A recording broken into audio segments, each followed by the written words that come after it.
La Corée du Nord, le régime le plus sanctionné et isolé au monde, compte des employés au sein de centaines d'entreprises américaines. Mais il ne s'agit pas d'agents dormants de la guerre froide, comme dans les films. Ces télépédopia, ces télétravailleurs utilisent de fausses identités pour prétendre travailler depuis le Japon, la Corée du Sud ou les États-Unis. Ils font un vrai travail, du moins une partie du temps. Ils assistent à des réunions Zoom, codent et perçoivent des salaires dans des startups d'intelligence artificielle, institutions financières, médias et autres secteurs. La société de cybersécurité KnowBe4 l'a découvert à ses dépens. L'entreprise a recruté la personne qu'elle croyait être un ingénieur logiciel principal pour son équipe intelligence artificielle. Après plusieurs entretiens vidéo, vérifications et références, tout s'est bien passé jusqu'à ce que la personne reçoive son ordinateur officiel et tente d'y installer un logiciel malveillant en quelques heures. Les systèmes KnowBe4 étaient assez bien conçus pour détecter et bloquer l'attaque. Mais si même une entreprise de cybersécurité peut être infiltrée, quelle chance ont les autres ? La réponse courte, de plus en plus évidente, est pas grand-chose. Depuis 2020, avec la généralisation du télétravail, ces travailleurs ont saisi les opportunités et généré des centaines de millions de dollars pour Pyongyang. Mais l'argent n'est qu'une partie du problème ici. Ce qui est bien plus préoccupant, c'est l'accès dont ils disposent eux-mêmes. Des sous-traitants de la défense avec des technologies d'armes classifiées, des entreprises d'intelligence artificielle, des institutions financières, vous les nommez, ils sont là. Certains ont été attrapés, mais on ignore combien restent libres. Ou ce qui se passera quand Pyongyang décidera qu'ils valent plus en tant que saboteurs qu'en tant que source de revenus. Les virages stratégiques, pendant des décennies, la Corée du Nord a subi des sanctions croissantes qui ont étouffé son économie. Au fur et à mesure, elle a commencé à dépendre davantage des importations de ses deux alliés les plus proches, la Russie et la Chine, ainsi que des opérations en devises étrangères maintenant à l'étranger, pour rester à flot. Les méthodes historiques du régime pour gagner de l'argent allaient d'enfler de la contrefaçon de devises étrangères au trafic de drogue et bien plus encore, ce qui rapportait souvent. En 2016, des pirates ont volé 81 millions de dollars à la Banque centrale du Bangladesh, un acte vite attribué à Pyongyang, semblant d'abord être un braquage isolé. Mais la Corée du Nord menait ses opérations sophistiquées depuis des années. Dès le début des années 2010, le régime a compris que le monde entrait dans l'ère numérique. Il pourrait exploiter les vulnérabilités du système s'il jouait bien ses cartes. Ils ont lancé une vaste campagne d'investissement dans l'enseignement de l'informatique dans les écoles nord-coréennes, allant jusqu'à créer des universités spécialisées qui formaient des milliers de programmeurs. C'était une stratégie à double objectif, former des hackers pour la cyberguerre, comme l'a montré le piratage de Sony Pictures en 2014. Cela a finalement empêché la sortie en salle de la représentation peu flatteuse de Kim Jong-un dans l'interview. En parallèle, ils formaient déjà des développeurs légitimes pour devenir des agents dormants employés à distance par des sociétés technologiques. Partout dans le monde, la Corée du Nord n'était pas conservatrice dans ses ambitions sur les deux fronts, même si le piratage a d'abord attiré plus d'attention. Des institutions comme l'Université de technologie Kim Chayak et l'Université Kim Il-sung ont mis en place des programmes spécialisés. L'Université des sciences et technologies de Pyongyang a aussi participé. Des écoles d'élite de la capitale dirigeant les enfants doués en informatique vers ces programmes. Selon certaines estimations, ils formaient jusqu'à 30 000 étudiants en informatique. Le régime a envoyé ses programmeurs à l'étranger dès le milieu des années 2010. L'Occident l'a réalisé en septembre 2018. Le Trésor américain a sanctionné Yanbi et Silverstar en Chine, ainsi que Silverstar de Volus en Russie, pour avoir utilisé des travailleurs informatiques nord-coréens sous de fausses identités. Et non, nous ne leur donnons pas de points bonus pour leur créativité avec les noms, mais cela ne faisait qu'effleurer la surface. En 2019, l'Organisation des Nations Unies estimait qu'au moins 1000 travailleurs avaient été envoyés à l'étranger, bien que ce nombre soit probablement sous-évalué. À ce stade, tout ce qu'il leur fallait, c'était des opportunités, et comme le hasard fait bien les choses, il y en aurait à peu près partout. Ensuite, nous devons parler d'infiltration. Mais avant cela, nous avons une question à vous poser. Voulez-vous vous faire infiltrer sur notre site web, Frontstock ? Désolé, mauvaise transition. Veux-tu plus d'épisodes et d'analyses approfondies sur les histoires qui façonnent autant notre monde ? Tu veux ce type d'histoire mêlant grande stratégie, conflits mondiaux et géopolitique ? Eh bien, c'est pour ça que notre équipe a récemment lancé Frontsco, notre tout nouveau site web conçu pour t'offrir exactement ça. Nos rédacteurs de Warfront et de Political Front. Va voir si tu veux rejoindre Warfront. Pour analyser de plus près les guerres, la stratégie, la politique et la technologie qui marquent cette période historique. Chaque semaine, nous diffusons 2 vidéos exclusives introuvables ailleurs, même dans notre salle de briefing. Résumé régulier d'histoires peu médiatisées à découvrir. Dans Warfront, nous publions 2 articles d'experts par semaine, rédigés par des journalistes et analystes partageant leurs analyses avec notre public et le monde. Un article récent a traité d'un sujet similaire concernant la défense numérique utilisée par l'Ukraine dans la guerre contre la Russie. Sur Warfront, vous aurez un accès anticipé à des épisodes approfondis, du contenu exclusif, des épisodes inédits, de nouveaux produits dérivés, et plus encore. L'abonnement coûte 5 $ par mois et soutient nos contenus gratuits ici et sur Political Fronts. Pour soutenir la chaîne et obtenir plus de contenu, allez sur Warfront ou cliquez sur le lien dans la description. Merci pour votre soutien si vous choisissez de nous soutenir, et merci pour votre soutien. Quoi qu'il en soit, je suis censé regarder. Merci beaucoup.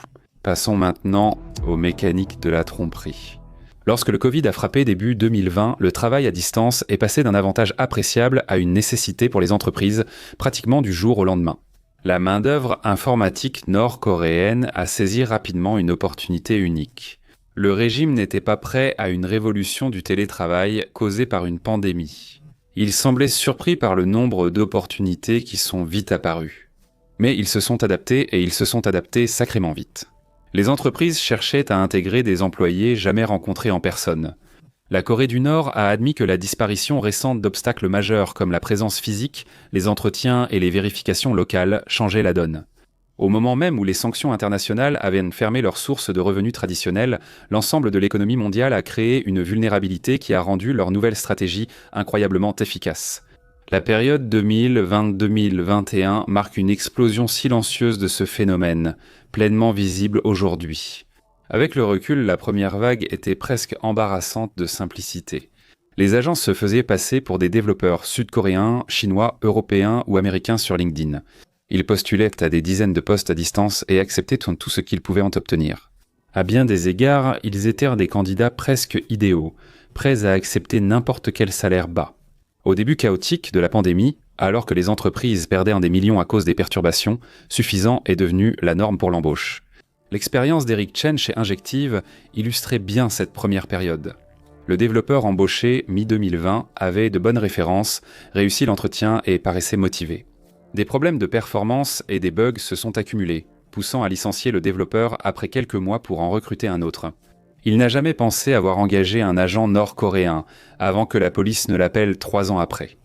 Maintenant, multipliez cette histoire par des centaines, voire des milliers à travers l'industrie technologique, et vous commencerez à comprendre l'ampleur de l'opération ici. Ce schéma s'est répété sur plusieurs fronts, surtout chez les institutions financières, les sociétés de développement logiciel, les startups fintech et d'intelligence artificielle. Tout au long de 2021, l'opération s'est rapidement professionnalisée après les premières difficultés de croissance. Leurs curriculum vitae sont plus soignés, leurs codes plus fiables, et leurs opérations investissent dans des couvertures plus crédibles. Le pire de la pandémie était passé à ce moment-là, les vaccins étaient déployés, les confinements étaient levés, et la société retrouvait un état général de normalité. Cela représentait initialement un risque pour la nouvelle activité secondaire du régime, car les entreprises discutaient du retour de leurs employés au bureau. Le télétravail connaissait un fort essor, tandis que les entreprises, face à une pénurie de main-d'œuvre, embauchaient désespérément quiconque disponible. Avec la généralisation du travail à distance durant la pandémie, externalisé à des travailleurs supposés être au Japon ou en Corée du Sud, n'est plus un grand pas. Et une fois que vous embauchez quelqu'un que vous pensez travailler à l'autre bout du monde, ce n'est pas vraiment une petite demande de lui demander de déménager. Le signal d'alarme a retenti en mai 2022, quand le département d'État, le Trésor et le FBI ont publié un avis conjoint. Ils ont signalé que des informaticiens nord-coréens se faisaient repasser pour étrangers pour obtenir des emplois à distance dans des entreprises countries occidentales. À ce moment, l'opération tournait à l'échelle industrielle depuis presque 2 ans. Les enquêteurs ont révélé que les travailleurs de la République populaire démocratique de Corée utilisaient en VPN, fausses identités et comptes proxy pour cacher leur localisation et obtenir des contrats sur des plateformes freelance. Chaque travailleur gagnait plus de 30 000 $ par an, mais ne conservait que 5 à 10% de cette somme. L'avertissement n'était pas théorique.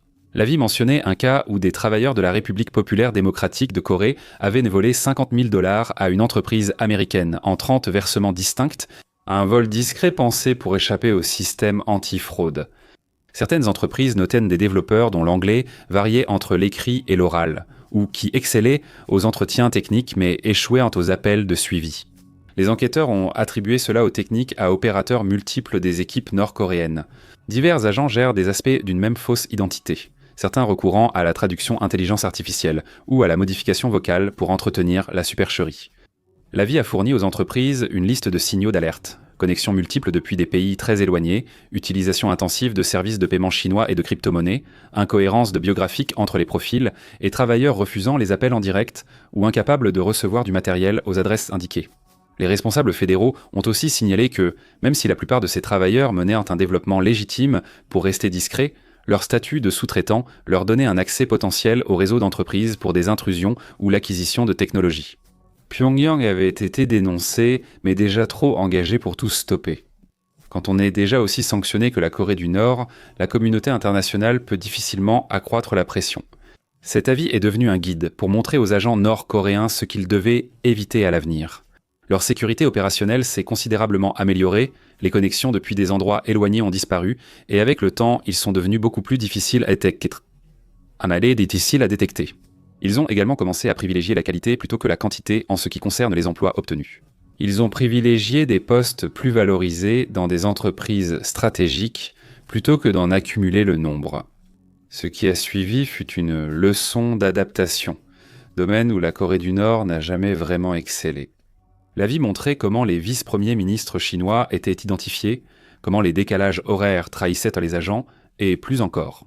Ils savaient dès qu'ils devaient rendre leur opération plus authentique. Et c'est là que des personnages comme Matthew Newt entrent en scène. L'un des premiers individus. Pour mettre en place ce qu'on appelle une ferme d'ordinateurs portables, essentiellement un réseau facilité à travers lequel des ordinateurs physiquement situés aux États-Unis sont contrôlés à distance par des agents nord-coréens afin de donner l'impression qu'ils sont exploités localement. Dès 2022, des ordinateurs portables d'entreprise sont arrivés à son adresse au Tennessee. Il les installait chez lui, y ajoutait un logiciel d'accès à distance, transformant soudain l'ordinateur en coquille parfaite. Connecté via un fournisseur d'accès Internet américain, il contournait ainsi tous les contrôles de sécurité d'une entreprise. Le niveau de connaissance de Newt sur son implication dans une infiltration nord-coréenne reste débattu. Mais de notre point de vue, il doit être assez évident que lorsque votre sous-sol ressemble à un centre de données informatique. Agissant pour des personnages internationaux obscurs, cela pourrait ne pas être totalement légal. Le côté économique de cette équation a sans aucun doute fait pencher la balance du côté du « ne posez pas de questions », cependant. Avant son arrestation en août 2024, les enquêteurs ont découvert que son travail avait permis de placer au moins une douzaine d'agents de la République populaire démocratique de Corée aux États-Unis et au Royaume-Uni. Des entreprises ont transféré des centaines de milliers de dollars, en conservant une large part. L'opération de Christina Chapman en Arizona illustre aussi l'évolution de l'infrastructure en 2024. En travaillant avec le facilitateur ukrainien Alexandre Didenko, elle a créé plus de 300 faux comptes de freelance basés sur des identités américaines volées, chacun étant capable de passer la Verify et les vérifications de routine. Lors de son arrestation en mai 2024, ces comptes avaient aidé des agents nord-coréens à intégrer plus de 300 entreprises américaines. La levée du secret par le ministère de la Justice a révélé l'ampleur de l'affaire au public, sans toutefois citer les entreprises. Une grande chaîne d'infos, un sous-traitant de l'aérospatiale et de la défense, ainsi que d'autres entreprises du Fortune 500, ont permis à des agents de la République populaire démocratique de Corée d'accéder à leur système et parfois à des technologies militaires classifiées. L'opération de Chapman demeure l'une des plus marquantes, bien qu'il existe sûrement aujourd'hui de nombreuses opérations similaires. Et pourtant, son dispositif devenait relativement obsolète à ce moment-là, compte tenu de l'essor des plateformes d'intelligence artificielle qui ont complètement changé la donne. Les agents nord-coréens utilisent de ChatGPT pour créer des lettres de motivation et des curriculums vitae personnalisés avec moins de fautes. Ils comptèrent également de plus en plus sur l'intelligence artificielle pour accomplir un travail qu'ils auraient autrement mal réalisé. C'est à ce moment-là que les cas commencent vraiment à apparaître. Le groupe de hackers Kimsuki, lié à Pyongyang, a utilisé ChatGPT pour créer de fausses cartes d'identité militaires sud-coréennes dans des emails de phishing. Anthropic a indiqué que des Nord-Coréens ont utilisé Claude pour créer des curriculums vitae, réussir des tests de codage et accomplir des missions techniques en entreprise. Quelle que soit la tâche, l'intelligence artificielle était prête à répondre aux ordres du régime. Les incidents KnowBe4 début. 2024 ont montré la sophistication croissante de ce jeu. L'entreprise spécialisée dans les formations en cybersécurité et axée sur la prévention du piratage a recruté un agent nord-coréen dans son équipe intelligence artificielle. Il a réussi 4 entretiens vidéo, passé les vérifications et donné des références. La photo de l'agent avait été améliorée par l'intelligence artificielle à partir d'une banque d'images, et toutes les références étaient vérifiées parce que toute l'identité avait été volée mais restait valide.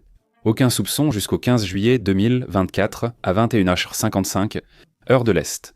Dès qu'il a installé des logiciels malveillants sur les serveurs via sa station Mac d'entreprise, le logiciel Endpoint Detection and Response l'a détecté, manipulant des fichiers système et téléchargeant des programmes suspects. Lorsque le centre des opérations de sécurité a demandé, Koli n'a pas répondu. L'appareil a été mis en quarantaine à 22h20 moins de 30 minutes après la demande. Le président directeur général a choisi de rendre l'incident public, misant sur la transparence malgré des gros titres négatifs à court terme, espérant en tirer profit à long terme. Il avait raison, il a dit « Si cela peut nous arriver, cela peut arriver à presque n'importe qui ». D'autres entreprises se sont manifestées et ont admis avoir été infiltrées de manière similaire, certaines de ces infiltrations ayant été bien plus réussies que celles subies par KnowBe4. L'agent de KnowBe4 a été arrêté en quelques heures après avoir tenté d'installer un logiciel malveillant déclenchant des alertes de sécurité. Cela a conduit à sa mise en quarantaine avant qu'il ne puisse causer de réels dégâts. Les agents les plus dangereux étaient ceux qui travaillaient discrètement et efficacement, percevaient tôt leur salaire et gardaient l'accès au système durant des mois ou des années sans attirer l'attention. À la mi-2024, les entreprises commençaient à s'en rendre compte. La question n'était pas seulement de savoir comment la Corée du Nord avait réussi cette infiltration à grande échelle, mais aussi ce que ces agents infiltrés avaient réellement accompli au sein de Damage Assessment. Quand Fortune et Microsoft ont estimé que les informaticiens nord-coréens généraient des centaines de millions de dollars, le montant paraissait presque incroyable. Les calculs sont justes. Si 5000 travailleurs gagnent chacun 6 chiffres, cela fait un demi-milliard de dollars par an. De nombreux postes où ils se sont infiltrés offrent de meilleurs salaires, notamment dans la blockchain, l'intelligence artificielle et le développement logiciel. L'argent reste une préoccupation, car il aide Pyongyang à contourner les sanctions et à financer ses projets militaires. Ce n'était qu'une partie de la menace. Nous avons déjà identifié les employés ayant accès au secret des sous-traitants de la défense. OKTA a aussi détecté un flux faible mais constant d'agents nord-coréens postulant dans des agences d'État et fédérales américaines entre 2023 et 2025. Ces tentatives bandaison visaient non seulement les agences fédérales, mais aussi des entités gouvernementales du Moyen-Orient et d'Australie, avec un accent particulier sur les sous-traitants et prestataires de services gouvernementaux, qui sont souvent soumis à des procédures de vérification moins rigoureuses que les postes gouvernementaux directs.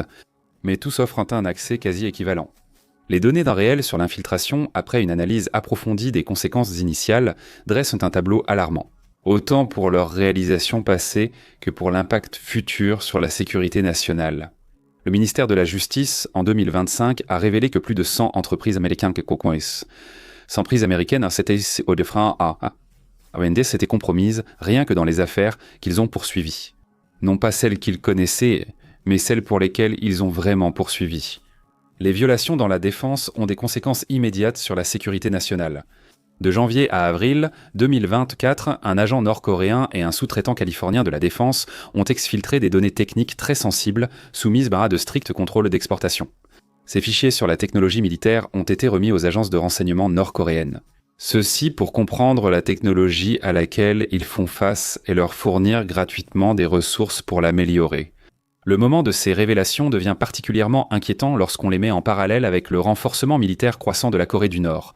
En octobre 2025, la Corée du Nord a déployé environ 15 000 soldats pour combattre aux côtés de la Russie à Koursk, avec au moins 600 et jusqu'à 4 700 morts au combat, selon les derniers rapports du champ de bataille.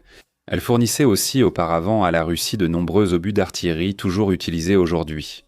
Bradley Smith du Trésor a souligné que l'argent des travailleurs informatiques aide la Corée du Nord à soutenir la guerre de la Russie en Ukraine. Il évoquait sans doute le régime utilisant ses liquidités pour fabriquer des armes pour la Russie et la possibilité que des informaticiens soutiennent directement des projets russes. En retour, la Russie transfère des technologies militaires avancées, principalement sous la forme d'une assistance au développement de sous-marins et de navires de guerre à la Corée du Nord. L'échange technique est apparu en avril 2025 lorsque la Corée du Nord a raté le lancement de son destroyer de 5000 tonnes, l'endommageant avant de le récupérer.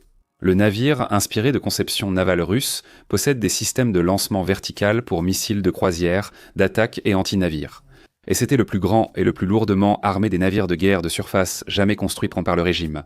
Considérez ce que cela signifie pour la menace d'infiltration informatique. Ce régime, en pleine modernisation de ses forces armées, compte sans doute bien d'autres infiltrés parmi les sous-traitants de la défense. Pour l'armée la plus puissante de la planète, je veux dire, qu'est-ce qui pourrait bien mal tourner là-bas ?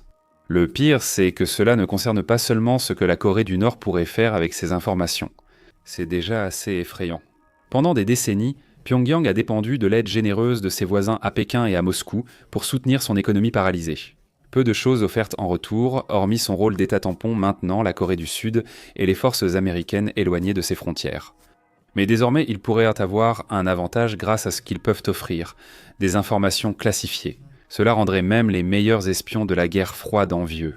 L'intelligence artificielle apparaît comme une cible prioritaire, alors que Washington et Pékin s'affrontent dans une course aux armements de l'intelligence artificielle de plus en plus tendue. Pyongyang exploite ses atouts uniques dans un domaine de niche où il est, de façon inhabituelle, très bien placé. Okta a constaté une hausse des tentatives nord-coréennes ciblant des entreprises d'intelligence artificielle, précisément au moment où ces entreprises ont commencé à développer des applications militaires, dans des systèmes de ciblage autonome, de la maintenance prédictive pour le matériel de défense, des outils d'analyse et ainsi de suite. Nous savons que les agents ayant travaillé dans ces entreprises ont fait bien plus que percevoir un salaire, mais nous ne savons pas combien d'entre eux l'étaient ou le sont encore actuellement pendant que nous parlons. Et cela commence déjà à se manifester dans le monde réel. Le rapport d'octobre de l'équipe de surveillance multilatérale des sanctions, rédigé après le veto russe au renouvellement du groupe d'experts de l'Organisation des Nations Unies, l'an dernier, des chercheurs ont rapporté que des hackers et informaticiens nord-coréens avaient volé près de 28 milliards de dollars en crypto-monnaies entre janvier 2024 et septembre 2025. Avec des opérations visant de plus en plus des entreprises dans des secteurs stratégiques, notamment l'intelligence artificielle, la défense et, en particulier, la blockchain. Nous avons consacré un épisode entier ici, sur Warfronts, à ce dernier sujet. La réponse du secteur privé reste dangereusement fragmentée à ce jour. Okta Twitter a identifié avec succès 130 identités liées à la République populaire démocratique de Corée. C'est sans doute insignifiant, alors que Pyongyang y implique toujours plus de personnes, car c'est devenu l'une de leurs principales sources de revenus. Ces 130 acteurs étaient là et salaient à plus de 6500 entretiens dans 5000 entreprises, surtout aux États-Unis, avec 27 postes supplémentaires en attachant à l'étranger. CrowdStrike a enquêté sur 320 incidents distincts l'an dernier. L'augmentation de 220% en un an montre une meilleure sensibilisation et une hausse des incidents. Les entreprises de taille moyenne, les sociétés de recrutement et les secteurs non technologiques comme la santé et la finance se retrouvent particulièrement exposés. Elles n'ont pas accès aux renseignements sur les menaces ni aux équipes de sécurité des grandes entreprises. Un rapport cite spécifiquement cela. Les postes à distance, quelle que soit leur description, sont concernés par le dispositif, tant que la candidature, le processus d'entretien et le travail lui-même peuvent être effectués à distance. Bien que les organisations de santé soient de plus en plus ciblées seulement à cause des salaires élevés et du manque de personnel, des actions ont tout de même été entreprises. Microsoft a suspendu plus de 3000 comptes Outlook soupçonnés d'être liés à ce problème et déploie en continu des capacités de détection améliorées dans ses logiciels d'entreprise pour les sociétés. C'est une initiative bienvenue. Mais parfois, rien ne vaut la vieille technologie, et cette situation ne fait pas exception, du moins pour l'instant. Ces candidats maîtrisent de l'usage du deepfake intelligence artificielle pour ajuster leur visage lors des entretiens et correspondre à l'identité présentée dans leur candidature. Pour l'instant, ces manipulations se détectent facilement en demandant au candidat de passer ses mains devant son visage, ce qui perturbe le logiciel suffisamment longtemps pour révéler des parties de leur vrai visage. Le caractère temporaire de ces méthodes montre l'importance pour les entreprises de prendre ce problème au sérieux. L'amélioration continue des systèmes d'intelligence artificielle aura presque certainement un effet facilitateur similaire pour ces acteurs à celui qu'a eu la révolution du travail à domicile. La dimension internationale complique la coordination. Ces fermes d'ordinateurs portables sont apparues dans plusieurs pays d'Asie du Sud-Est, où l'application des lois sur ces pratiques est laxiste et où la région est un centre d'externalisation technologique, ce qui n'était pas très rassurant. Nous connaissons les centaines d'entreprises qui ont découvert leurs infiltrés ou qui ont été impliquées dans des affaires du ministère de la Justice. Cependant, nous ne disposons d'aucun chiffre fiable sur le nombre d'agents encore infiltrés et non détectés. Et si les choses continuent comme elles l'ont fait jusqu'à présent, cela ne risque pas de changer. C'est une nouvelle ère d'espionnage de la guerre froide. Mais au lieu que l'Union des républiques socialistes soviétiques passe des années, voire des décennies, à recruter et former des agents COVAD, les espions d'aujourd'hui envoient des candidatures polies sur LinkedIn. Conclusion. La Corée du Nord a passé des années à perfectionner son opération depuis que la pandémie de Covid a ouvert les vannes, en infiltrant des agents dans le monde entier. Avec le recul, l'évolution est frappante. Ce qui avait débuté comme un modeste travail indépendant pour le régime en 2010, puis entre 2018 et 2020, s'est transformé en opération sophistiquée utilisant des identités de pays tiers, puis s'est mué en une machine de fraude améliorée par l'intelligence artificielle qui représente des risques pour la sécurité internationale. Il faut leur reconnaître ça. Ce n'était pas quelque chose que nous avions vu venir, mais ce n'était que le début. Comme vu, l'intelligence artificielle ouvre des perspectives inédites, étant désormais intégrée durablement au système de défense nationale. Le gouvernement délègue de plus en plus le contrôle militaire à des agents programmés par des entreprises privées essentielles au fonctionnement des armées modernes. OpenAI a déjà décroché un contrat avec le département de la guerre des États-Unis. Il s'agissait d'un simple contrat de 200 millions de dollars. Nous risquons de dire que ce ne sera pas le dernier cas similaire. Que se passe-t-il si Pyongyang estime que ces agents sont plus utiles comme saboteurs que pour générer des revenus ? Je veux dire, ils ont eu des années pour se familiariser avec les structures d'entreprises américaines, les systèmes de sécurité, les pratiques d'embauche et les vulnérabilités, et ils peuvent utiliser tout cela comme une arme dès qu'ils le décident. Selon les propres mots du FBI, le placement d'agents de la République populaire démocratique de Corée offre, je cite, une capacité de perturbation significative s'ils choisissent de l'utiliser. Chaque agent infiltré incarne non seulement des salaires volés ou des données dérobées, mais aussi une cellule dormante numérique prête à être activée. Le plus inquiétant, c'est qu'arrêter la Corée du Nord exigerait une issue de moins en moins probable, la fin du télétravail et de la coopération internationale. Bien que de nombreuses entreprises américaines viennent rappeler leurs employés au bureau après la pandémie, la tendance à l'externalisation persiste. Et l'industrie de l'intelligence artificielle a peu d'intérêt à se limiter à n'opérer que dans certains pays spécifiques. Nous voyons une collision de deux systèmes incompatibles. Une industrie technologique mondiale basée sur la confiance et la mobilité des talents face à un régime totalitaire voyant chaque interaction comme une opération de renseignement. Merci d'avoir regardé.